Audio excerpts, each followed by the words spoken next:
সেই মৃতদেহ পাওয়ার বিষয়টিও তার ভাই রাজু আমাদেরকে নিশ্চিত করেছেন। এই 3 জনের মৃতদেহ শনাক্তের বিষয়টি আমরা নিশ্চিত হতে পেরেছি নিজেরা কথা বলে এবং পুলিশের সাথে কথা বলে। এছাড়াও আরো 2টো মৃতদেহ পাওয়া গেছে। এর ভিতরে আমরা যেটি শুনতে পেরেছি যে নুরুজ্জামান বলে এক ভদ্রলোক, তার একজন আত্মীয় দাবি করেছেন যে সেটি তাদেরই এবং তারাও তার পরনের কাপড় দেখেই শনাক্ত করতে পেরেছেন। তো আমরা এতক্ষণ পর্যন্ত যতদূর জানতে পেরেছি যে 5 জনের মৃতদেহ পাওয়া গেছে এবং আপনারা জানেন যে দর্শক এরই মধ্যে আপনারা জেনে গেছেন যে আসলে অপহৃত হয়েছিলেন 7 জন, একই সাথে 7 জন, সেখানে 5 জন হচ্ছেন কাউন্সিলর নজরুল এবং তার 4 সহযোগী এবং আরো একজন হচ্ছেন চন্দন সরকার এবং তার যে গাড়ি চালক। এদের গত 27শে এপ্রিল নারায়ণগঞ্জের লিংক রোডের এলাকা থেকে সেখানে এই অপহরণের ঘটনা ঘটে এবং সেই অপহরণের ঘটনার পরপরই কিন্তু একজনের গাড়ি গাজীপুর এলাকা থেকে এবং আরেকজনের যে প্রাইভেট কার সেটি উদ্ধার করা হয় রাজধানীর নিকটন এলাকা থেকে এবং এই গাড়ির যে আপনার পাওয়ার পরপরই কিন্তু অনেকেই পুলিশের অনেক সদস্যই আমাদেরকে আশঙ্কা প্রকাশ করেছিলেন যেহেতু গাড়িটি পরিত্যক্ত অবস্থায় পাওয়া গেছে, সেক্ষেত্রে আসলে যারা অপহৃত হয়েছেন তাদের আসলে যে জীবনের উপর যে ঝুঁকি, সেই ঝুঁকির মাত্রা অনেকটাই বেশি তারা দেখতে পাচ্ছেন এবং তারা শঙ্কা প্রকাশ করেছিলেন তারপর দিনই। এবং আজকে যেই ঘটনা আপনারা এই মুহূর্তে দেখতে পাচ্ছেন, যেই দৃশ্য দেখতে পাচ্ছেন, সেই দৃশ্য আসলে যেই অপরাধের যে ঘটনা পরম্পরা থাকে সেই পরম্পরা অনুযায়ী পুলিশের কর্মকর্তা বা সদস্যরা যে অভিজ্ঞতা থেকে বলেছেন সেই অভিজ্ঞতাটা অনেকটাই মিলে যাচ্ছে। দর্শক আপনারা এটা দেখতে পাচ্ছেন। দর্শক আপনাদেরকে আমরা এখানে দেখতে পাচ্ছেন যে এখানে অনেক মানুষের ভিড় এবং অনেকেই কিন্তু এখানে এসেছেন স্বজনরা। আপনি জানেন যে 7 জন এখানে অপহৃত হয়েছেন, সেই 7 জনের স্বজন প্রত্যেকেরই কিন্তু স্বজনরা এখানে এসেছেন এবং তারা এখানে যে তারা যে 4 দিন ধরে প্রশাসনের আশ্বাস এবং তৎপরতার বিভিন্ন ধরনের বিবরণ শুনে যে তারা আশায় বুক বেঁধেছিলেন, আজকে এই ধলেশ্বরীর যে চর ধলেশ্বরীর এই যে ধুধু প্রান্তরে এসে তারা কিন্তু সেই আশা একদম হতাশার অতলে ডুবে গেলেন এবং চরম এবং দুঃসংবাদটি আসলে তাদেরকে শুনতে হলো এবং চরম ভাবে হতাশও হতে হলো। এবং দর্শক আপনাদেরকে আমরা আরো জানিয়ে রাখি যে এই ঘটনায় নজরুল কাউন্সিলরের স্ত্রী সেলিনা ইসলাম ফতুল্লা থানায় একটি মামলাও দায়ের করেছেন এবং সেই মামলায় তিনি 6 জনকে আসামি করেছেন। এই 6 জনের মধ্যে প্রধান আসামি হচ্ছেন নারায়ণগঞ্জ সিটি কর্পোরেশনের অন্যতম আরো একজন কাউন্সিলর নূর হোসেন কাউন্সিলর। সেই নূর হোসেন কাউন্সিলরের দিকেই মূলত তার প্রধান অভিযোগের তীর ছিল। তবে এজাহারের শুরুতে কিন্তু তারা প্রথম দিকে তারা যেটি অভিযোগ করেছেন যে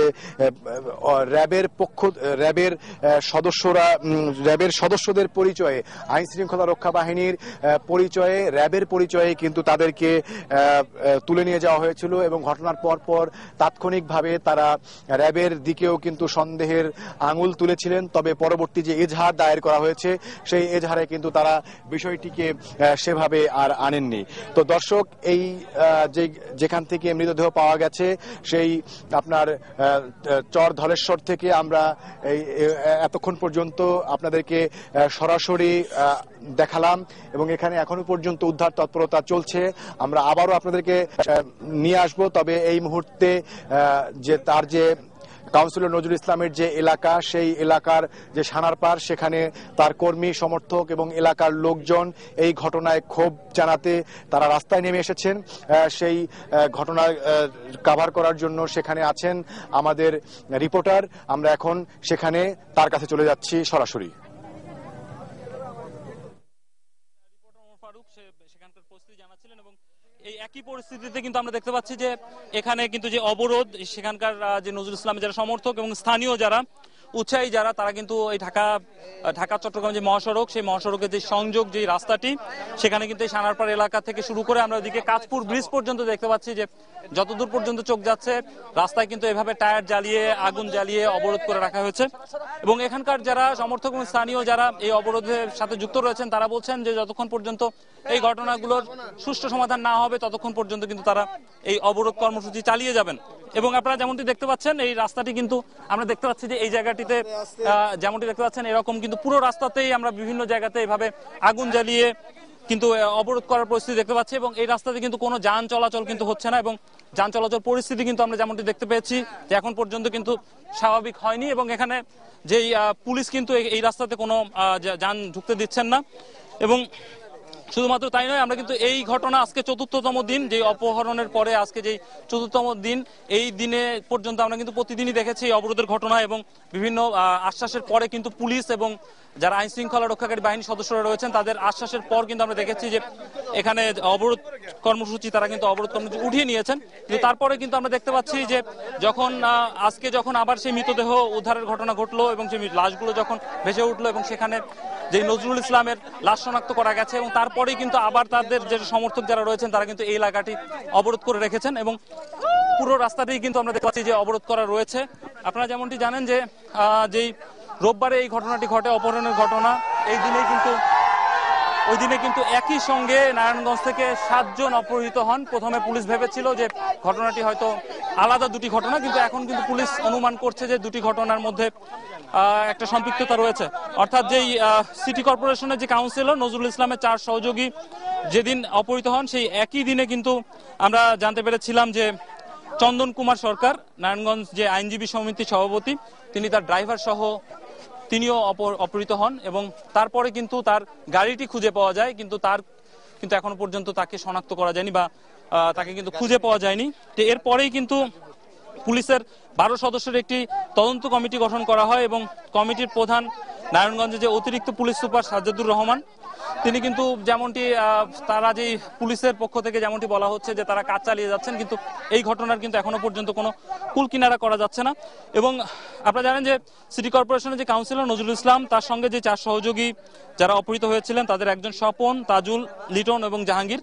তবে যে 3টি লাশ এখন পর্যন্ত পাওয়া গেছে, সেই লাশগুলো থেকে কিন্তু বাকিদেরকে আমরা যতদূর জানতে পেরেছি যে শনাক্ত করা যায়নি, তবে নজরুল ইসলামকে শনাক্ত করা গেছে। এবং এই ঘটনার পরেই কিন্তু আবার এই ঘটনাটি ফেটে পড়ে এবং এখানকার যারা স্থানীয়রা তারা কিন্তু আবারও রাস্তা অবরোধ করেন। এবং তারা যেমনটি বলছেন যে এই এলাকাটি অনেকটাই অপরাধপ্রবণ এলাকা, অনেক আগে থেকেই কিন্তু অপরাধপ্রবণ এলাকা হিসেবে পরিচিত, কিন্তু সম্প্রতি কিন্তু এই ঘটনাটি আরো অনেকখানি বেড়ে গেছে। অর্থাৎ যেই খুন গুমের ঘটনা, সেইগুলো কিন্তু অনেকটাই বেড়ে গেছে তারা বলছে।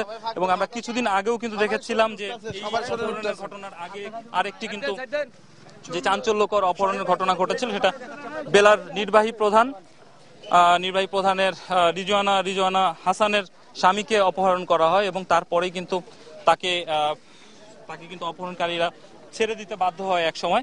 তো সেই ঘটনারও কিন্তু এখনো পর্যন্ত কোনো কুল কিনারা হয়নি। এবং এখানে যারা রয়েছেন তারা বলছেন এবং স্থানীয়রা যারা অবরোধ করছেন তারা বলছেন যে এই ধরনের ঘটনা বারবার পুনরাবৃত্তি হওয়ার মূল কারণই হচ্ছে এটি, যে কারণ এখনো পর্যন্ত তাদেরকে যেই ঘটনাগুলো, সেই ঘটনাগুলোকে আমরা কিন্তু শনাক্ত করতে পারছে না দেখেই এই ধরনের ঘটনা বারবার ঘটছে বলে আমাদেরকে এখানকার যারা স্থানীয় তারা বলছেন। এবং তারা বলছেন যে যতক্ষণ পর্যন্ত এই ঘটনাগুলো সুষ্ঠু তদন্ত মাধ্যমে এই ঘটনাগুলো উদ্ঘাটন না ঘটে, ততক্ষণ পর্যন্ত কিন্তু তারা এই ধরনের যে অবরোধ কর্মসূচি সেগুলো চালিয়ে যাবেন।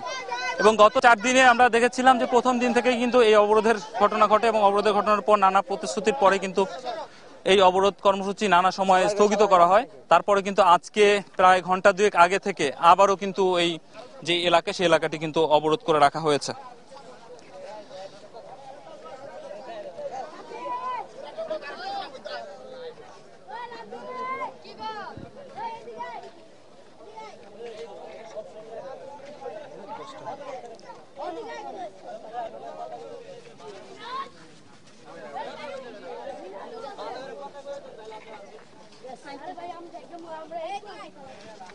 Capek.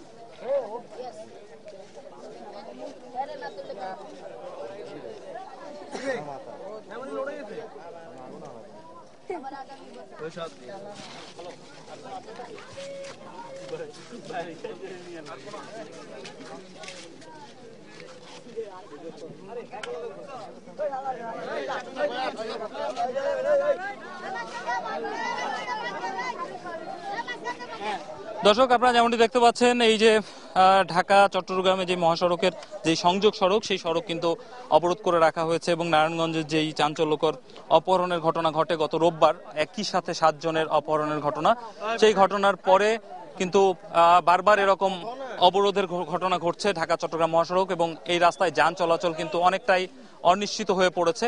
এবং এখন যে ঘটনাটি ঘটে, গত 2 থেকে 3 ঘন্টা আগে এখানে যেই নজরুল ইসলাম, যিনি ওয়ার্ড কাউন্সিলর, তিনি অপহৃত হন রোববার এবং তার মৃতদেহ শনাক্তর পরেই কিন্তু আবারও এখানকার এই আন্দোলনে এবং এখানে যারা এই আন্দোলনের সাথে যারা যুক্ত ছিলেন এই অপহরণের পর, তারা কিন্তু আবারও রাস্তায় নেমে আসেন এবং এই রাস্তা অবরোধের ঘটনা ঘটে। আপনারা যেমনটি দেখতে পাচ্ছেন, এই রাস্তাটি কিন্তু পুরোপুরি অবরোধ করে রাখা হয়েছে এবং যতদূর পর্যন্ত চোখ যাচ্ছে পুরো রাস্তাতে কিন্তু এভাবে আগুন জ্বালিয়ে এখানে রাস্তা অবরোধ করে রেখেছে এখানকার যারা স্থানীয়রা রয়েছেন তারা, এবং সেই সাথে নজরুল ইসলামের যারা সমর্থক তারা একই সাথে কিন্তু এই জায়গাগুলো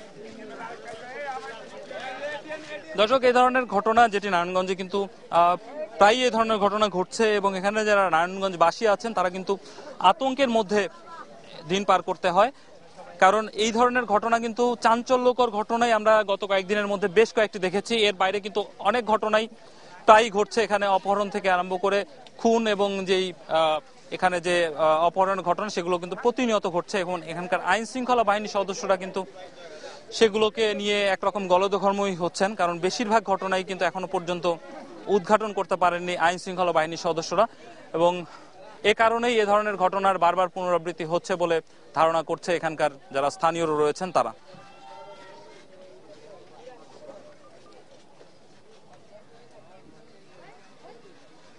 ঘুরে ঘুরে দেখেন, ঘুরে ঘুরে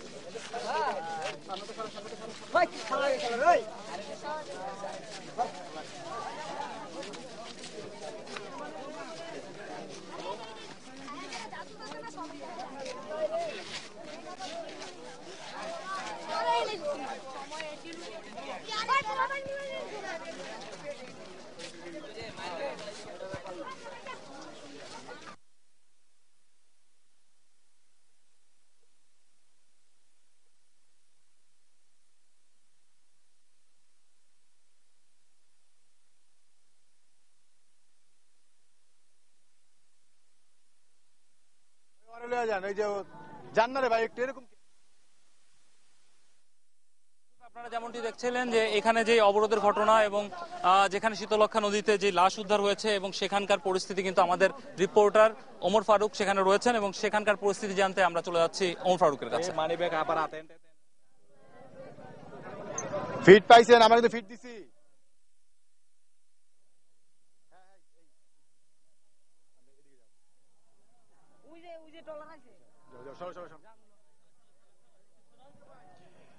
দর্শক, এখনো পর্যন্ত এই যে চর ধলেশ্বরী, সেই ধলেশ্বরী এখনো পর্যন্ত এখানে যে মৃতদেহ উদ্ধারের যে তৎপরতা, সেই উদ্ধারের তৎপরতা এখনো পর্যন্ত চলছে এবং এই পুরো যে চর ধলেশ্বরীর এলাকা এবং এই যে ধলেশ্বরী নদী বলি বা শীতলক্ষা নদী বলি, এই পুরো এলাকা কিন্তু স্বজনদের আহাজারিতে এখানে ভেসে উঠেছে এবং এখন সন্ধ্যাবেলা এবং এই স্বজনদের যে শোক, সেই স্বজনদের শোকের যে অন্ধকার, সেই অন্ধকার কিন্তু এই সন্ধ্যা বা রাতের অন্ধকারকেও ছাপিয়ে যাচ্ছে। দর্শক, আমরা এখন এখানে দেখতে পাচ্ছি যে এই যে নদীর পার, সেই নদীর পারে এখানে স্বজনরা তাদের যে আহাজারি করে যে তাদের যে বেদনা এবং দুঃখের যে ভার, সেই ভারে সইতে না পেরে এখানে তারা অনেকেই আমরা দেখতে পাচ্ছি যে তারা এখানে মাটিতে শুয়ে গড়াগড়ি যাচ্ছেন।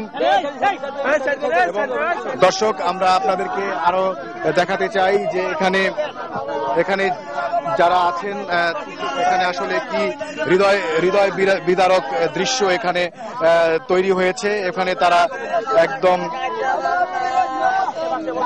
ধরাশায়ী যাকে বলে, দুঃখ এবং বেদনায় ধরাশায়ী যে আক্ষরিক অর্থ, সেই আক্ষরিক অর্থই কিন্তু আমরা এখানে দেখতে পাচ্ছি। এবং এখানে যারা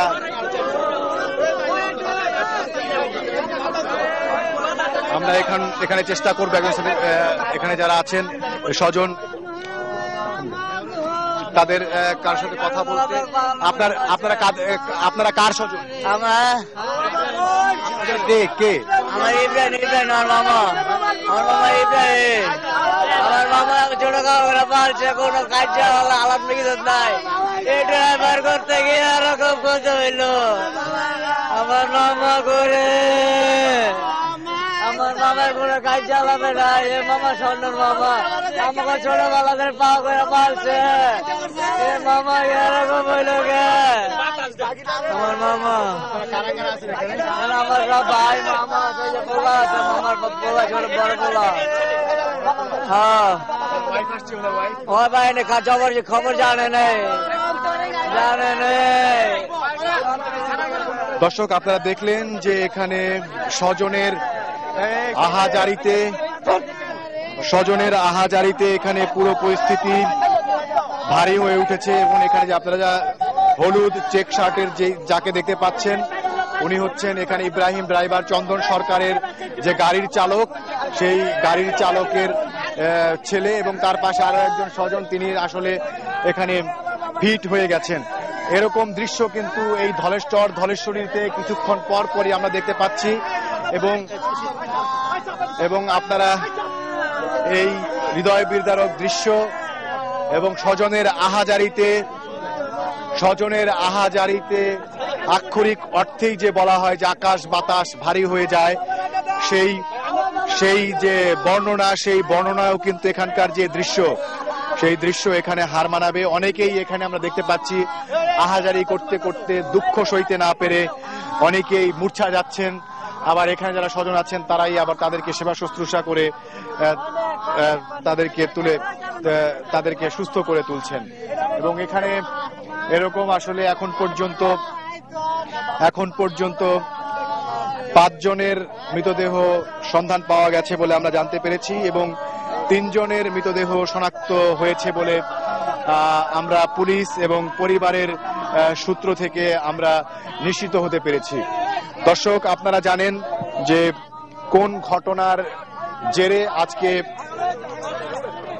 এখানে ঘটনা, সেটি হচ্ছে গত 27শে এপ্রিল ঢাকা নারায়ণগঞ্জের লিংক রোডের একটি জায়গায় খান সাহেব ওসমান আলী স্টেডিয়ামের আশপাশের এলাকা থেকে দুর্ধর্ষ অপহরণের ঘটনা ঘটে। খুবই নিখুঁতভাবে তারা দুটো হায়েস গাড়ির মাধ্যমে প্রথমে থামায় এবং তাদেরকে সেখান থেকে নিয়ে যায়। এবং সেই গাড়িগুলো পরে পরিত্যক্ত অবস্থায় উদ্ধার করা হয়। এবং প্রথমে ধারণা করা হয়েছিল যে চন্দন সরকার এবং তার ড্রাইভার হয়তো ভুল বোঝাবুঝি বা অন্য কোনো কারণে তারা হয়তো দেখে ফেলার কারণে তারা অপহরণের শিকার হয়েছেন। এবং পুলিশের পক্ষ থেকেও বারবার বলা হয়েছে যে চন্দন সরকার ঢাকা নারায়ণগঞ্জের যে আইনজীবী সমিতি, সেই আইনজীবী সমিতির একজন স্বনাম যে আইনজীবীরা আছেন, তাদের অনেক প্রবীণ একজন আইনজীবী। তিনি খুবই নিরীহ এবং সদালাপী এবং একজন সাহিত্য মনা মানুষ। তিনি কবিতা লেখেন এবং তার কোনো শত্রু আছে বলে তার বিরুদ্ধে কোনো মামলা ছিল না, তার নিজেরও কোনো অভাব অভিযোগ ছিল না। এমন একজন ব্যক্তি ছিলেন চন্দন সরকার। সেই চন্দন সরকার এবং তার গাড়ির চালক ইব্রাহিম, তারাও অপহরণের শিকার হন। এবং পুলিশ ধারণা করেছিল যে তারা হয়তো এই ঘটনা, যে আরো 5 জন কাউন্সিলর নজরুল সহ অন্যরা যে অপহরণের ঘটনাটি ঘটেছে, সেই ঘটনাটি দেখে ফেলার কারণে হয়তো তারা এই ঘটনার শিকার হয়ে থাকতে পারেন। অথবা অন্য অন্য কোনো ঘটনার একই জায়গায় দুটো গাড়ি থাকার কারণে এটি হতে পারে। এবং আমরা এখন দেখতে পাচ্ছি যে কাউন্সিলর নজরুল সহ তার কয়েকজন সহযোগী এবং পাশাপাশি যে চন্দন সরকারের যে গাড়ির চালক, সেই গাড়ির চালকও কিন্তু তার চালক ইব্রাহিমের মৃতদেহ এখানে পাওয়া গেছে বলে তার স্বজনরা আমাদেরকে জানিয়েছেন। দর্শক, এরই মধ্যে মৃতদেহ বেশ কয়েকটি ট্রলারে করে পুলিশ নিয়ে গেছে নারায়ণগঞ্জ শহরের দিকে এবং সেখানে মর্গে রাখা হবে। মর্গে আইন অনুযায়ী, নিয়ম অনুযায়ী যে ময়নাতদন্ত করতে হয় সেই ময়নাতদন্তের কার্যক্রম পরিচালিত হবে। এবং এই মুহূর্তে আসলে এখনো পর্যন্ত আপনারা জানেন যে 7 জন অপহৃত হয়েছিলেন এবং এর মধ্যে আমরা জানতে পেরেছি যে 5টি মৃতদেহের সন্ধান পাওয়া গেছে এবং বাকি 2টো মৃতদেহ এখানেই থাকতে পারে বলে আশঙ্কা করছেন আইনশৃঙ্খলা রক্ষা বাহিনীর সদস্যরা। আবার বাকি 2 জন বেঁচেও থাকতে পারেন, সেটা আসলে নিশ্চিত যতক্ষণ পর্যন্ত না এই মৃতদেহ পাওয়া যাচ্ছে বা জীবিত ফিরে আসছে ততক্ষণ পর্যন্ত আসলে কোনোটাই বলা যাচ্ছে না। তবে এখন 5 জনের মৃতদেহ পাওয়ার পর আসলে এখন শঙ্কাটা খারাপের দিকেই, ভয়টা খারাপের দিকেই। দর্শক, আপনারা দেখতে পাচ্ছেন যে চর ধলেশ্বরীতে যে 5টি মৃতদেহ পাওয়া গেছে, সেই মৃতদেহের যে উদ্ধার অভিযান, সেই উদ্ধার অভিযানের দৃশ্য এবং ঢাকা নারায়ণগঞ্জের বন্দরের যে মদনগঞ্জর প্রান্ত থেকে শুরু করে চর ধলেশ্বরীর আরেক প্রান্তে অর্থাৎ প্রায় 2 কিলোমিটার এলাকা জুড়ে বিভিন্ন জায়গায় মৃতদেহগুলো পাওয়া গেছে এবং সেই মৃতদেহগুলোর মধ্যে 5টি মৃতদেহের মধ্যে 3টি মৃতদেহ এরই মধ্যে শনাক্ত হয়েছে এবং মোটামুটি সবগুলো মৃতদেহই আপনার মর্গে নেওয়ার জন্য যেসব পদক্ষেপ নেওয়ার দরকার সেই পদক্ষেপও নিয়ে নেওয়া হয়েছে এবং কোনো মৃতদেহ মর্গেও নিয়ে যাওয়া হয়েছে। আর আপনাদেরকে জানাই যে নারায়ণগঞ্জের যে বন্দর থানা, সেই বন্দর থানার ভারপ্রাপ্ত কর্মকর্তার সাথে আমি এখানে এসেই কথা বলেছি। তিনি আমাকে যেটি জানিয়েছেন, দুপুর 1:30টার দিকে তার কাছে তার মোবাইলে একটি ফোন আসে এবং সেই ফোন মারফত তিনি জানতে পারেন যে মদনগঞ্জের এই যে ধলেশ্বরী নদী, শীতলক্ষ্যা নদী, সেই নদীতেই আসলে এটি 3টি নদীর মোহনা। সেই কারণে আসলে প্রথমে বলা হয়েছিল শীতলক্ষ্যা নদীর মোহনা এবং সেই শীতলক্ষ্যা নদীর পাশেই কিন্তু আপনার এই যে চর ধলেশ্বর। তো এইখানে একটি মৃতদেহ পাওয়া গেছে এবং সেই খবর পাওয়ার সাথে সাথেই পুলিশের পক্ষ থেকে সেখানে টিম পাঠানো হয় এবং তারা এখানে এসে আরো খবর পান যে এখানে আরো বেশ কয়েকটি মৃতদেহ আছে এবং এখানে আমরা দেখতে পেয়েছি যে কিছু দূরে কচুরি পানার ভেতরে এই মৃতদেহগুলো পাওয়া গেছে এবং মৃতদেহগুলোর নারায়ণগঞ্জে যে বন্দর থানার ভারপ্রাপ্ত কর্মকর্তা আমাদেরকে জানিয়েছেন যে প্রতিটিরই হাত এবং পা পেছন থেকে মুড়িয়ে বাঁধা এবং তাতে ইট বেঁধে ভারী করে ইট বেঁধে সেই মৃতদেহগুলো গুম করার চেষ্টা করা হয়েছিল।